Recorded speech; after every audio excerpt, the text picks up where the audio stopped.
Hello there, this is the second part of the 6.05 lesson, and we left off with the reading with the Persian Gulf War. During the 1980s, the Reagan administration had forged an uneasy alliance with Iraq. Iraq's leader, Saddam Hussein, was a murderous and power-mad dictator, but he led a secular government that did not rely on Islamic law, and more important, he controlled 11% of the world's oil supply. In 1980, Saddam Hussein ordered his army to invade Iraq's neighbor, Iran. His goal was to expand Iraq's borders and control Iranian oil. He also wanted to bring down Ayatollah Khomeini's government in Iran. Hussein believed that Khomeini's Islamic regime, which was led by Shiite Muslims, posed a threat to Iraq, which was controlled by Sunni Muslims. The two nations fought an 8-year war that ended in a draw while crippling both countries' economies and leaving perhaps 1 million dead.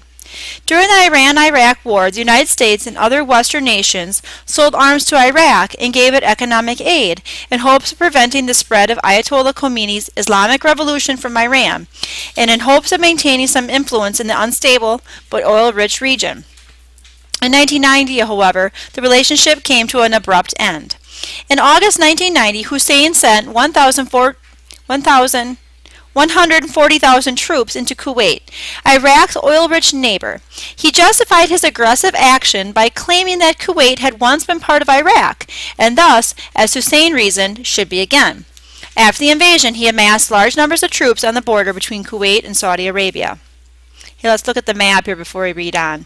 U.S. role in the Middle East, and it shows different activities in the from 1950 to the 2000s. You can see all the different activities. Make sure you take a look at the map and see where those things are located.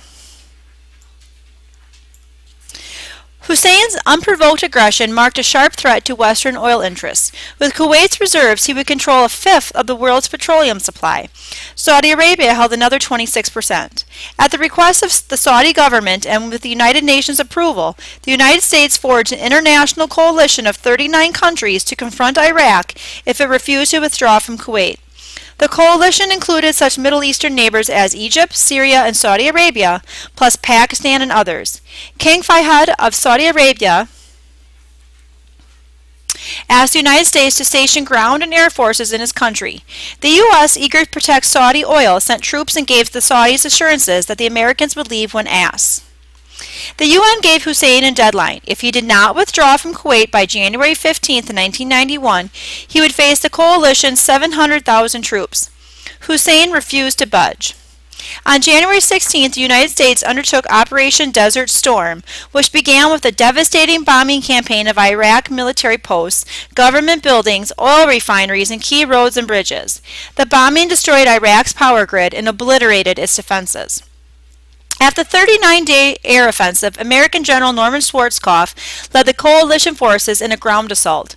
Within 100 hours, Schwarzkopf's troops had routed Hussein's crippled army. With the threat to Kuwait removed, President Bush chose not to push the war into the Iraqi capital Baghdad to remove Saddam Hussein from power. Bush argued that unseating the Iraqi leader might create a power vacuum that would tempt an anti-American country such as Iran or Syria to take action. Bush's caution was also partly to respond to a clear message from several Middle Eastern governments. They welcomed the help of coalition troops in punishing Hussein for invading Kuwait, but they firmly opposed the idea of Western forces occupying Baghdad and overthrowing the Iraqi government. So Saddam Hussein remained in power. Many criticized Bush for what they considered an overdose of caution, but his overall handling of the war met with triumphant approval in the United States. We went halfway around the world to do what is moral and just and right, Bush said. We've kicked the Vietnam syndrome once and for all. The Persian Gulf War caused widespread destruction in Iraq. Coalition bombs and missiles fell on roads, bridges, and power plants, as well as Baghdad and other cities. Before they retreated from Kuwait, Iraqi troops set fire to Kuwaiti oil fields, causing both a great loss of oil and a serious air pollution problem in the region. And here's a picture of those oil fields burning. Very, very devastating. No one is certain how many Iraqi troops and civilians were killed during the war. Certainly the number reached the tens of thousands. Many more were wounded or became refugees. Coalition forces suffered fewer than 400 deaths. Although Bush wanted to avoid long-term involvement in Iraq, he stationed troops in Saudi Arabia at the Saudis' request. The ongoing presence of American forces rankled militant Islamists with destructive consequences in years to come. A new world order. With the end of the millennium approaching, Americans watched the conflicts that had defined the second half of the 20th century quickly dissolve. As the Cold War drew to a close, President Bush presided over what he called a new world order. The years of rapid transformation, both at home and abroad, would bring a host of new dangers and challenges for Americans in the years to come. Okay, here's an historical close-up. Personal computers, innovation, and entrepreneurship. Personal computers, now sold in department stores and used daily in many households, are a relatively recent innovation. How they came to be is a story of technological innovation and canny entrepreneurship. The first computers, developed around World War II, filled large rooms and weighed tons. Like here's a picture of them. The development of transistors, tiny devices to control the flow of electric current, helped reduce the size of computers. In the late 1950s, engineers at Texas Instruments developed integrated circuits that compressed hundreds of thousands of transistors into a single microchip smaller than a fingernail. ICs made computers smaller still, but not small by present-day standards. In the 1960s, engineers at IBM were designing computers small enough to fit in an elevator. In the mid-1970s, two very bright high school firms from Seattle, Bill Gates and Paul Allen, started a little company they called Microsoft to write computer programs or software. Gates left Harvard to devote all his time to his new company. With Allen, Gates developed a clever software program. They trademarked their company's name as Microsoft on November 1976, by which they were licensing their software program called Microsoft Basic to several customers, including General Electric, Citibank, and a new little company called Apple. Apple was the brainchild of a 21-year-old hobbyist in California, Steve Jobs, and his friend Stephen Wozniak. They wanted to build their own small practical computers. To fund their efforts, Jobs sold his Volkswagen Beetle, minibus, not a Beetle. In the garage of his parents' home, Jobs, along with Wozniak, built a small computer they dubbed the Apple I. In 1977, the little firm introduced Apple II. This computer was housed in a sleek plastic case. Wozniak soon found ways to enhance the Apple II's speed and reliability, and sales took off. Meanwhile, the corporate giant of the computer industry, IBM, decided to build a personal computer, a PC, a small, affordable machine that people could use in their homes. IBM wanted to get its PC on the market fast, so instead of writing its own programming, IBM hired Microsoft to provide the software to run IBM's PCs. Young Bill Gates and his handful of employees delivered their DOS, disk operating system software, to IBM. Gates then sold the program to other companies that sprang up to compete with IBM. In a very short time, Bill Gates and Paul Allen became multimillionaires and then billionaires. By 1982, store owners proudly displayed the new personal computers in mall windows. In 1984, Apple introduced an innovative model called the Macintosh. Personal computers kept getting smaller and faster and soon included portable laptop models. One of the first laptops weighed 14 pounds, as much as a fat cat or a small Thanksgiving turkey. The use of computers rapidly spread throughout businesses, schools, government agencies, and the military. As companies introduced new computers that could do more and yet cost less, many families began to think of the PC as a household appliance as essential as a refrigerator or oven. Software developers introduced games that made computers not only useful but also fun. In January 1983, the growing influence of the computer in everyday life was heralded in an unusual way by the newsweekly magazine Time. For years, the magazine kicked off each new year by naming a person of the year, the man or woman who, in the judgment of the magazine's editors, had the most influenced events in the preceding year. Time's choice for 1980 was Ronald Reagan, for 81, Lech Walesa, and for 1982, the computer. And I believe that's the last page. Yep. So let's go back to our lesson. Okay, so we finished that, and now we have the online activity Cold War Warriors Part 2. Okay, so here we are, Cold War Warriors. We have Mikhail Gorbachev, Soviet leader from 85 to 1991. At a speech before, I think it's United Nations, Gorbachev implied that what should have the right to choose their own what? I believe it's communist. European nations should have the right to choose their own governments.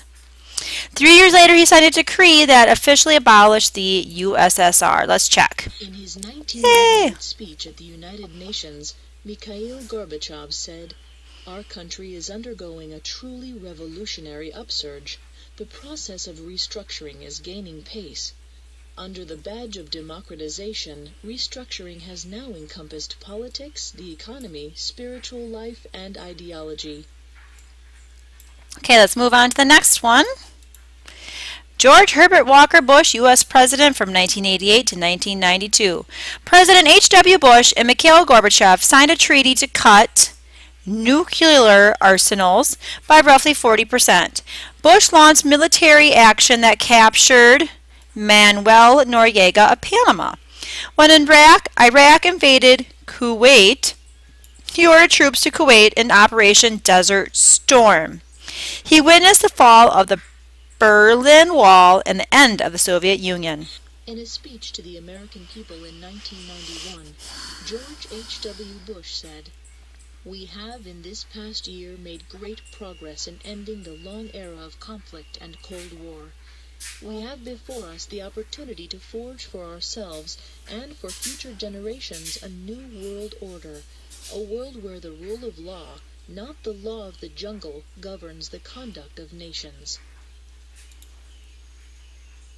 Okay, and it's asking us or telling us to print this activity to complete the Person of the Decade graded assignment. However, we're not doing that assignment at this time, but if you want to print it out anyway for study aid, that's fine as well. Let's continue on. Okay, Person of the Decade, and then it goes on to explain the assignment, which I explained we're not doing. But let's look at the Chapter 39 highlights because you do have a 6.05 quiz at the end of this lesson. By 1980, Americans were dissatisfied with President Carter's handling of the economy and the Iran hostage situation. Known as a great communicator, Ronald Reagan changed the face of the electorate by attracting voters throughout the South and reinvigorating conservatives. Ronald Reagan survived an assassination attempt and introduced supply-side theory of economics that came to be known as Reaganomics. Reagan's economic plan stimulated the economy, but the gap between the rich and the poor widened and the national debt tripled. Reagan oversaw government deregulation that benefited industry, but left the environment susceptible and savings and loan institutions open to failure. Sandra Day O'Connor became the first woman to serve as a Supreme Court justice.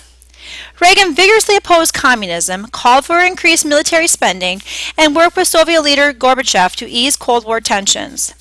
Reagan's vice president, George H.W. Bush, was his successor. Bush, the father of George W. Bush, served during the fall of the Berlin Wall and the collapse of the Soviet Union. Bush presided over what he described as a new world order and responded with force when Iraq invaded Kuwait, but avoiding overthrowing Iraqi dictator Saddam Hussein and occupying Baghdad.